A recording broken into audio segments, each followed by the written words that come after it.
read it before. Like we did before. Yeah. Make a statement and we distribute it. So the impression was that maybe this issue, they are all basically political people. Wanted me to brief you only on this. They also brief on this. They didn't want a briefing. I didn't have to get it. Ajay came and said he wanted a briefing on this. There was a lacuna, we felt, on this subject. Where are the copies? And then they distributed it. Good afternoon. There is a statement. Copies are being distributed. Please receive the copies and then I'll read it.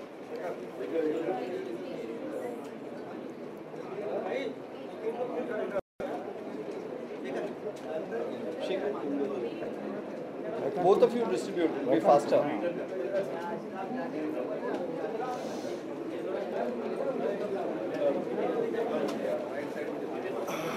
Why is Ajay not coming?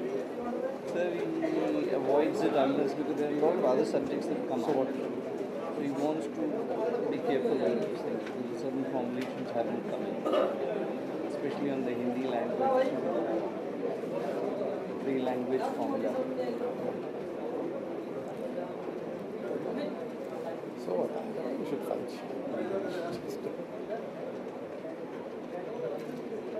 More copies are coming. Ask him. Copies coming. Have you received the copies? Where are the copies? Why has this been taking so long to bring copies? I gave it to him in the morning at 11 o'clock. No, copies were made. I think they were over. The crowd here was. You have a larger crowd audience. They should make about 100 copies. I had instructed for 100 copies. I don't think they. I think we have crossed 100 here. No. No? Ask him or we will start. I think we can start, sir. Sandeep, that guy. Sandeep. Yeah. Copies coming. I think we'll start, sir. Good afternoon. I think I'll start and those of you who have not got copies will have the copies shortly. A few days ago, the Prime Minister said, and I quote, "I've taken over the reins of the country in circumstances where there's nothing left behind but the previous government. They left everything empty. The country's financial health has hit the bottom," unquote. We would have ignored the remarks as part of the political rhetoric that started during the election campaign. However, similar remarks have been made by others as well.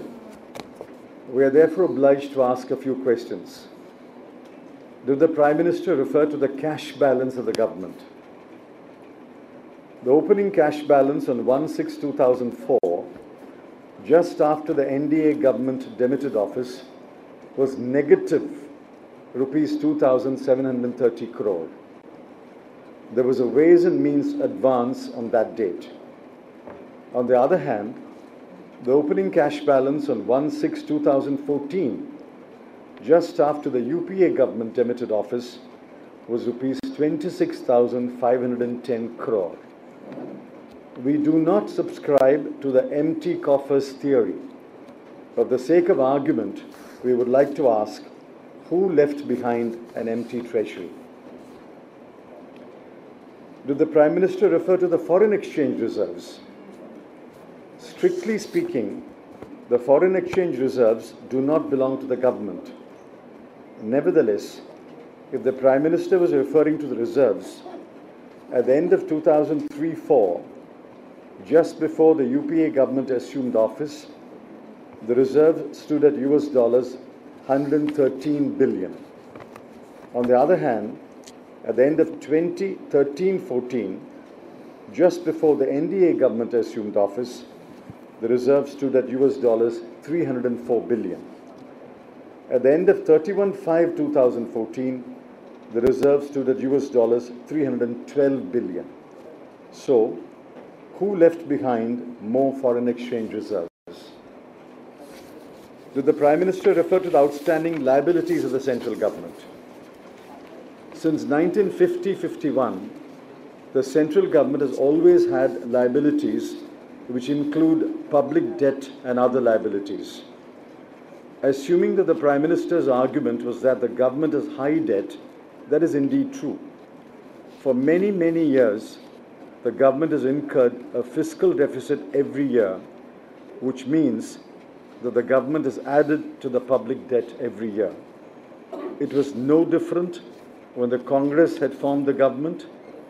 It was no different when the NDA was in office between 1998 and 2004. And it was no different when the UPA was in office between 2004 and 2014.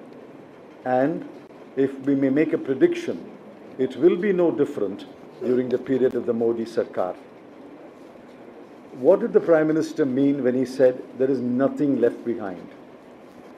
We may remind the new government that we left behind 243,000 megawatts of installed power capacity and 207 million tons of petroleum refining capacity. We left behind an economy that had raised coal and lignite production to 562 million tons, steel production to 82.2 million tons, fertilizer production to 36.5 million tons, and cement production to 25.6 million tons. We left behind a farm sector that produced 263 million tons of food grain last year. We left behind a stock of 34.4 million tons of wheat and 28.4 million tons of rice with FCI on 1/5/2014.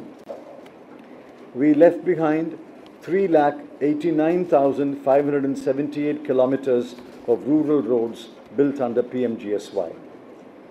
We left behind an universal midday meal scheme, a generous education loan program, and a scaled-up national skill development mission which have touched the lives of millions of people. We left behind an economy where the fiscal deficit has been reduced, the current account deficit has been sharply contained, and a clear path of fiscal consolidation has been laid out. We also left behind a 10-point agenda which contains a vision for the future. In conclusion, we would like to say that the state of the Indian economy has to be seen in the context of the world economy. There will be ups and downs, and these will be reflected in the state of the Indian economy. We enjoyed a golden period between 2004 and 2008. Thereafter, the international financial crisis, now described by economists as the Great Recession, hit all countries, including India. The crisis is not yet over. Estimates of world economic growth have been revised downwards in the last few days. For example, the US, which was expected to grow in 2014 at 2.8%, is now expected to grow only at 2.1 to 2.3%. Hence, the Indian economy will face headwinds. The government of the day is obliged to assess the situation from time to time and take appropriate measures. We would be happy if the BJP NDA comes out of campaign mode and gets on with the business of governing the country. We wish the government well in its efforts. Yes. The financial crisis is not yet over, and the Indian economy will face headwinds. So you need to say that for the government of the day, it will not be easy or will not be possible for them to restore the growth momentum and bring economy back to track? No, I didn't say that. I said in the immediate future, since world economic growth is likely to be depressed or low, we have to take a number of measures to restore growth. It won't be easy, but I don't think the task is beyond the government. Do you think that the tough economic climate of the last few years has contributed, is one of the factors that contributed to the defeat of the Congress in the elections? Well, I'm not competent to comment on why the Congress party lost the election. But I assume that inflation was one of the reasons. That's a very logical conclusion. The present government faces the same problem, inflation. Well, I don't know. I don't wish them a high inflation. I wish they control inflation. Sanjay. As the Finance Minister Rahul confronted you, and would you like to give him any advice before the budget? I do not give unsolicited advice. Sir, since we are going to complete 1 month in government, how do you rate your friend Arun lately in just 1 month? I don't. I'm not a rating agency. Yeah. Nandita.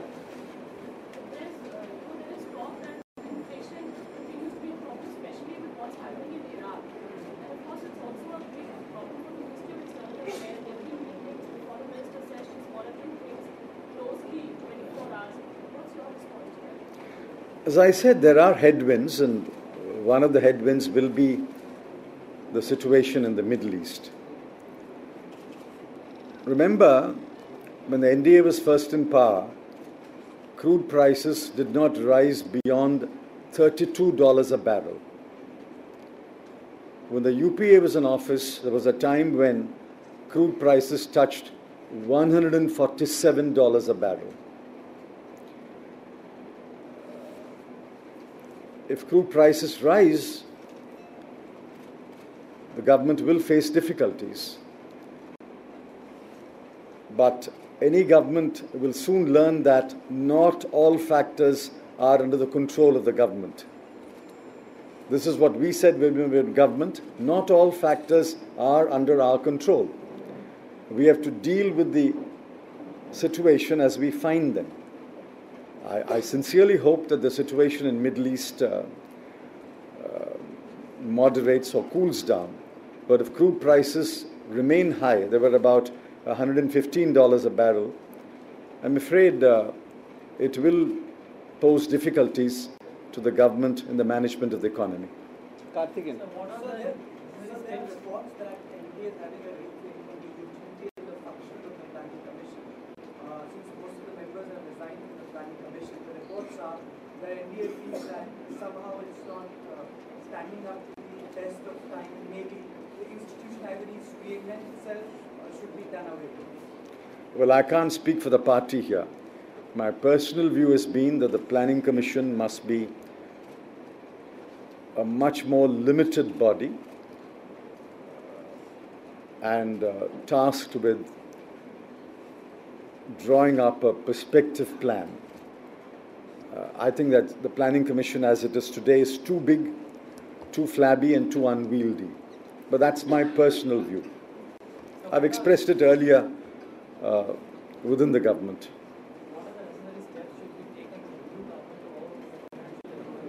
No, I don't give advice. We have included a 10-point agenda in the interim budget speech, which has been reproduced in the Congress Party's manifesto.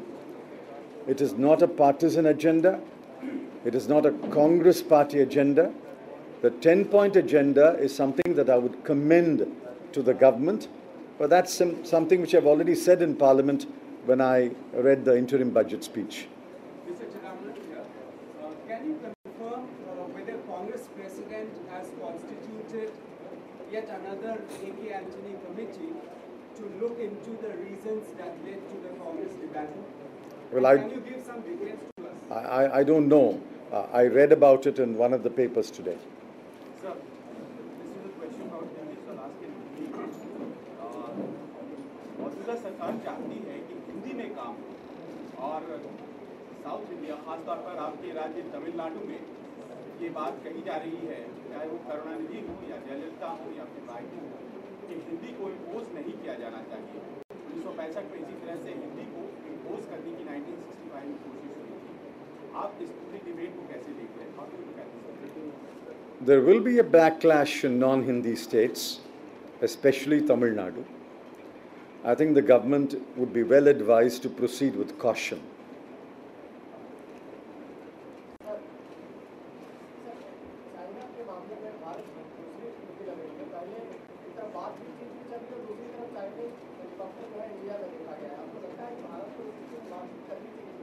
Intrusions of helicopters into the while there is a carrot and stick policy, we are following a policy of good relation with China, and this intervention of helicopters will See, the international boundary there is a matter of dispute. These are a matter of perceptions.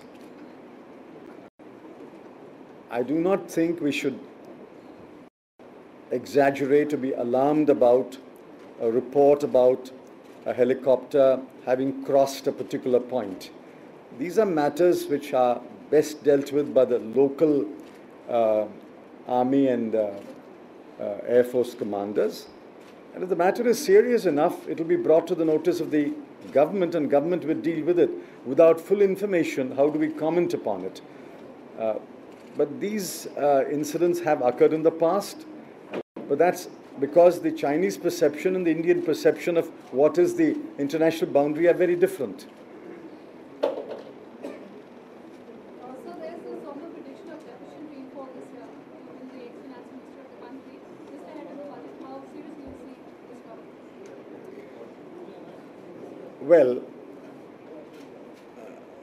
Well, as I understand, what determines the agricultural production is both the amount of rainfall and the spatial distribution. So even if there is a deficiency in the amount of rainfall, if it is spatially well distributed, we could still have a good harvest. I think we'll wait and see. But I think government will be well advised to take preparatory measures to ward off a possible drought-like situation.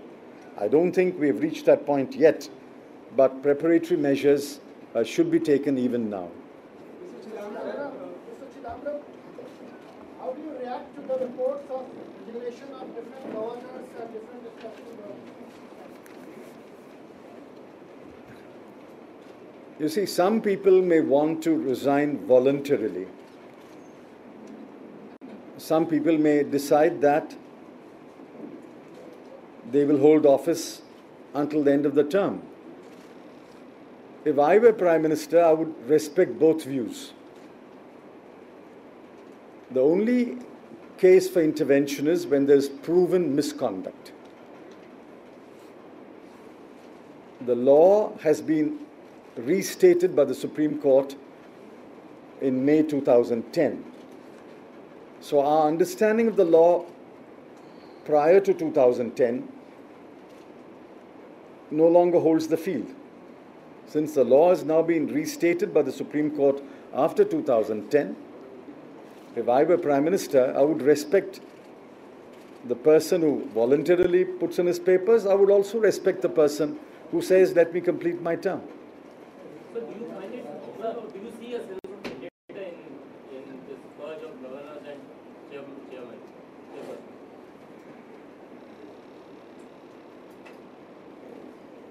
Well, I don't know how many governors and how many chairpersons they have asked to resign. There are only newspaper reports. There are some confirmation from the persons concerned. But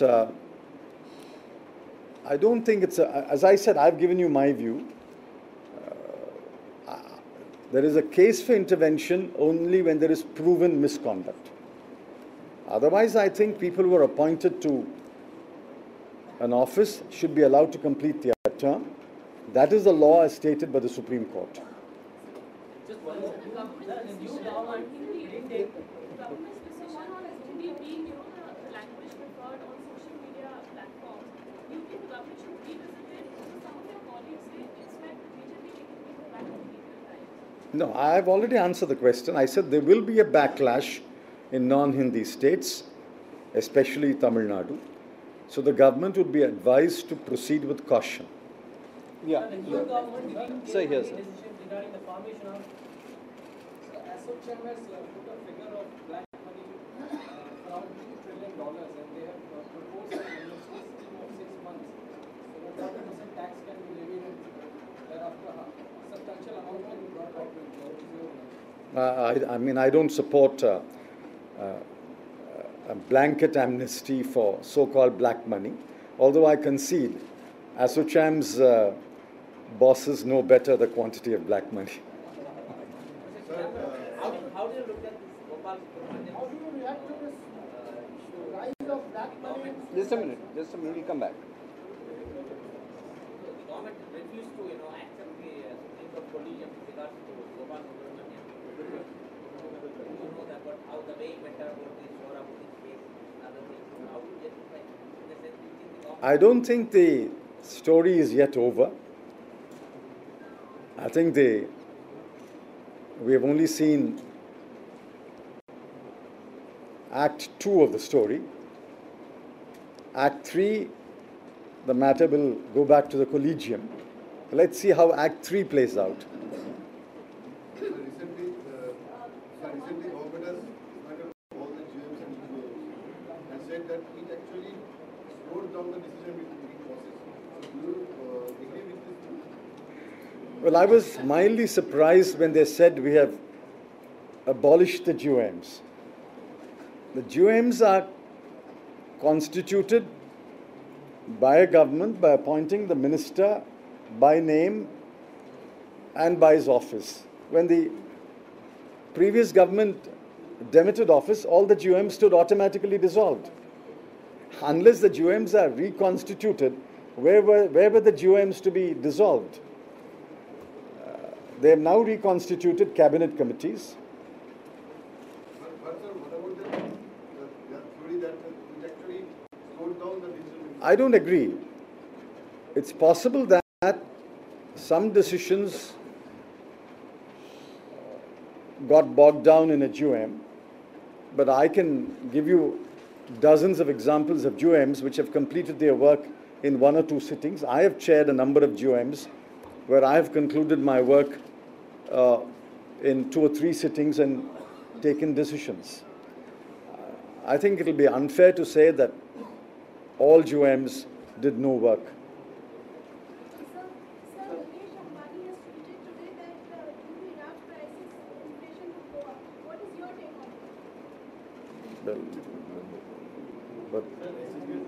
But if crude prices go up, other prices also will go up. I mean, what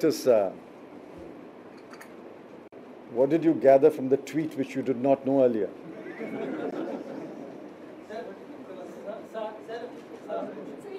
No, let him call you. Let him call you. Mr. Jha. आपने अभी कहा है कि आप लोग election price rise की वजह से आ रहे, महंगाई की इन्फ्लेशन की वजह से आ रहे, आपको लगता है कि किसी भी सरकार के लिए इन्फ्लेशन को रोकना बहुत मुश्किल है, चाहे वो नई सरकार हो? No, I was answering your friend's question. Was inflation one of the reasons why the Congress party lost the election? I said it's a logical conclusion. Inflation certainly must have been one of the factors why the people voted against us. That's what I said. What's your question? Now my question is that जो नई सरकार है, क्या उसके लिए भी inflation को control करना वाकई उतना ही मुश्किल है जितना आप लोगों के लिए था? The same challenge. Every government has faced the problem of inflation. I said a little while earlier, not all factors are under the control of the government. For example, she points out now, if crude prices spike sharply, there will be an impact on inflation. What can a government do? There is only so much a government can do. We faced crude prices of $147 a barrel. But given the situation, government can do a number of things. We did a number of things. We were able to moderate inflation at the retail level from 13.6% to about 7.5% in February 2014, but we could not bring it down further. Government has announced a set of measures. We announced similar measures when we were in office. For example, we had instructed all Congress chief ministers at a meeting taken by the Vice President of the party to immediately delist fruit and vegetables from the APMC Act. It was done in a number of Congress states.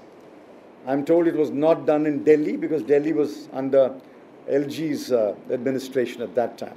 Now I'm told yesterday LG has put out a draft notification for delisting fruit and vegetables. Let us see what impact it has. Government can take a number of measures, but let me caution, not all factors are under the control of the government.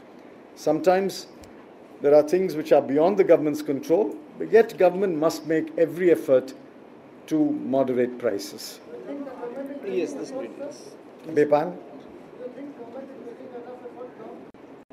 Well, government has announced a set of measures. Let us see how they are able to follow up and implement them. They just announced it day before yesterday.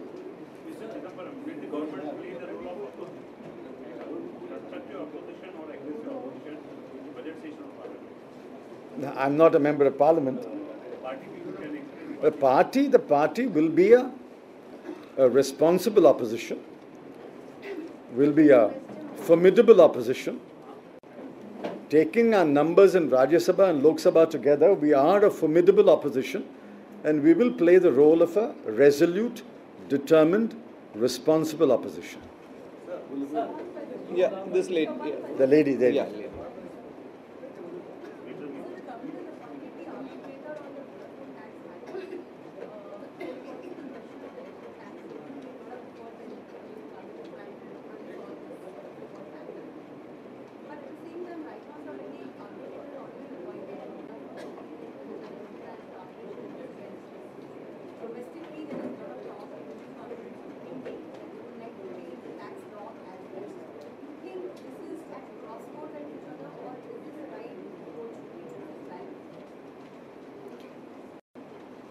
Our government's position was, if Vodafone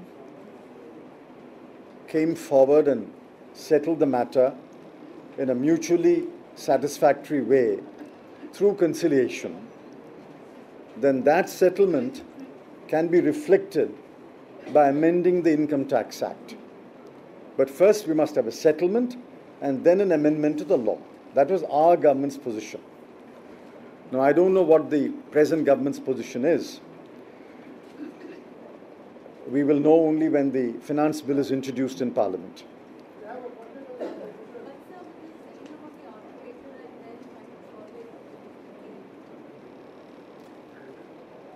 No, once conciliation failed, or the conciliation offer had to be withdrawn, and there was a last date to appoint an arbitrator, I don't think the government had any option but to appoint an arbitrator. I don't think any conclusion can be drawn from the mere appointment of an arbitrator. This is a very early step in the process. But further questions on this should be put to the finance minister, not to me. Was the amendment a mistake?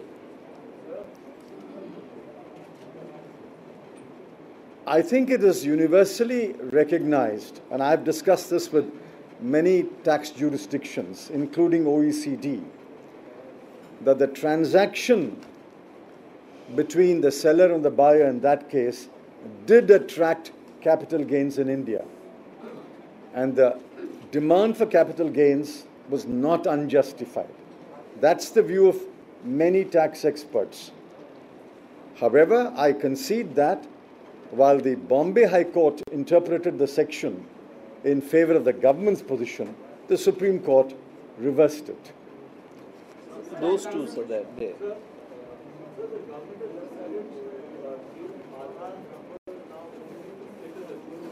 Can you speak a little louder?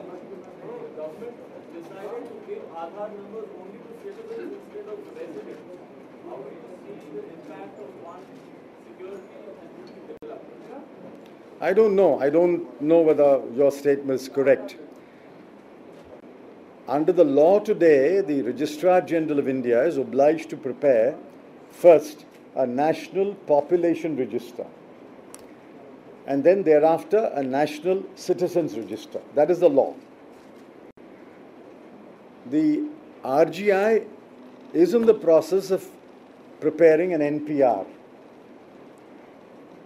Now, whether a card or an identity number or any other form of identity will be issued to those whose names are found in the NPR, I don't know. know. That's a question which only the Home Minister can answer. No. Please read the Act. The Act requires the RGI to prepare a national population register. Then, as a subset of the national population register, a national citizens register. That is the law. There are two registers, an NPR and an NCR. You listed inflation as one of the factors. In your assessment, what could be the other factors? No, I'm not part of a committee which is looking into it, as you said. Let the committee look into it. There are many factors, and these factors will vary from state to state, even from constituency to constituency. Sir, you are also a legal expert. Do you think Congress deserves the LOP position in Lok Sabha with only 44 seats? I have not analyzed it in great detail, but from what I have read, I think the position of leader of opposition rightfully belongs to the largest political formation in the Lok Sabha. Since the Congress is the largest political group or formation in the Lok Sabha, the leader of the Congress in the Lok Sabha deserves the position of leader of opposition. That's my reading of the law and various other things connected with the law. Largest political formation in opposition. Yeah, obviously. We are talking about opposition. Present government moves to raise FDI cap in defense sector from 26% to 49% in some cases 74%. What is Congress's stand on this? Well, our government's position at then was 26%, but anything above 26% should come to the Cabinet Committee on Security on a case-by-case basis. So the government of Dr. Manmohan Singh did not rule out 49% in a given case or even 74% in a given case. The formulation was 26% automatic. Anything above 26% will come to the CCS on a case-by-case basis. Let us see how the present government formulates its policy. Let's see the precise formulation and then we can comment on it.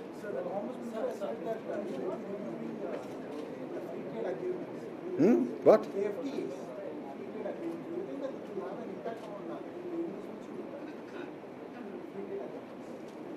I don't know what the minister meant. FTA agreements are bilateral agreements. We can review them to learn lessons for the future, but as long as there is an agreement, the agreement will bind the signatories to the agreement. Subodh. I'm sure a review can yield invaluable lessons for the future.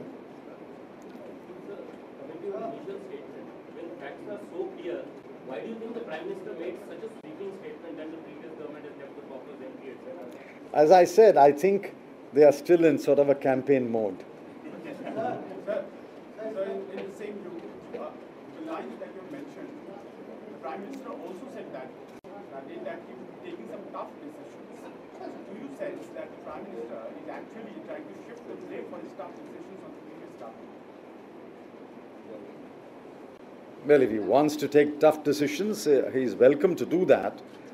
But then each decision has to be weighed in the context of the economy at any given time. Let us see what these decisions are. If we were in government, suppose I had continued in government, I would have supported, well, I won't use the word tough, I would have supported hard decisions. Please read the 10-point agenda that is there in the interim budget speech as well as in the Congress Party's manifesto. Hard decisions are required because the world economy is still very sluggish and there are headwinds to the Indian economy.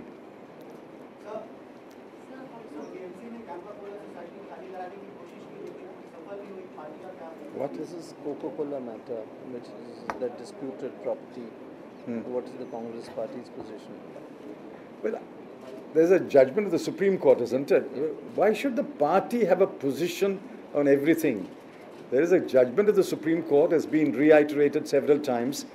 My sympathies are with the people who have got flats or dwellings there, but we don't have to take, party does not have to take a position on everything. I think we have to wind up. Last couple of questions. Last question.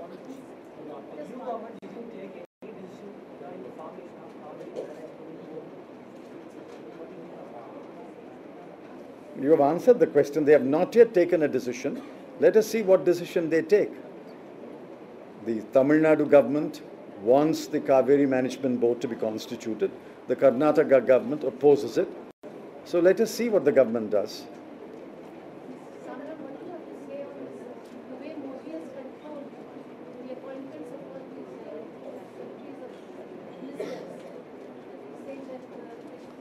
I have no comment. I'm not a minister in his government. I have no comment on those matters. Yeah, last question. I don't know. There's a new government, there's a new minister. Let us see what they come up with. They've had a fair start. Let's see what they come up with. What? What? How can I comment on all that? I don't know. SEBI suggestion of 25% retail holder in public sector units, is it a positive thing? In my view, it is a good suggestion. In my view, the float should be at least 25% so that retail investors participate and there is a non-promoter interest on the board of public sector companies. I would strongly support that suggestion. In fact, the 10% was raised to 25%. I had nudged SEBI to do that when I was in government. Okay, thank you very much. Thank you.